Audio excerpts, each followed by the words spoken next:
નર્મદા જિલ્લામાં Vapi Shamlaji national highway project સામે ખેડૂતોનો વિરોધ જોવા મળ્યો। જિલ્લાના વડિયા, વાવડી અને જીતનગર સહિતના ગામોના 100થી વધુ ખેડૂતોએ પોતાની જમીન બચાવવા અને યોગ્ય વળતરની માંગ સાથે રાજપીપળાના ગાંધી ચોક ખાતે ઉગ્ર ધરણા પ્રદર્શન કર્યું હતું। ખેડૂતોનો આક્ષેપ છે કે સરકાર તેમને જમીનનું નજીવું વળતર આપી રહી છે, જ્યારે અન્ય જિલ્લાઓમાં બજાર કિંમત કરતાં બમણા ભાવ અપાય છે। જમીન સંપાદનમાં આ ભેદભાવપૂર્ણ નીતિ સામે ખેડૂતોએ કલેક્ટરને આવેદનપત્ર આપી વિરોધ નોંધાવ્યો છે। હવે અહીંયા જે જમીનો જાય છે એના આશરે 3 રૂપિયા ફૂટ જેવા નાણાં સરકાર ચૂકવવા જઈ રહી છે, જ્યારે એની જમીન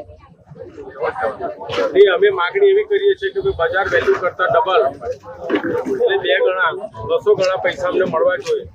સૌરાષ્ટ્ર કાઠિયાવાડમાં હાલમાં વીજ પુલમાં સરકારે નાણાં બજાર કિંમત કરતા ડબલ ચૂકવવાનો નિર્ણય કર્યો છે, તો આદિવાસી આ જિલ્લો હોવાથી તેને અન્યાય કરવામાં આવે છે તે શું છે?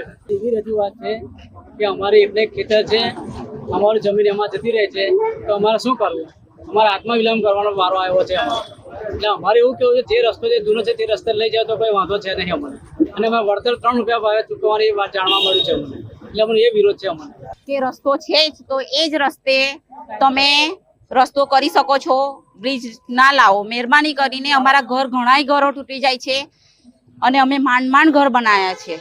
બહુ આની અંદર અમારું કેટલું ગોલ્ડ ગયું છે, બરાબર, અને એ ઘરની સામે અમને ઘર જ જોઈએ છે, બીજું કશું અમને જોઈતું નથી। સરકારશ્રીને વિનંતી છે કે આ ઘર ના તૂટે, અમારે તો એ જ સોસાયટીમાં રહેવાનું છે।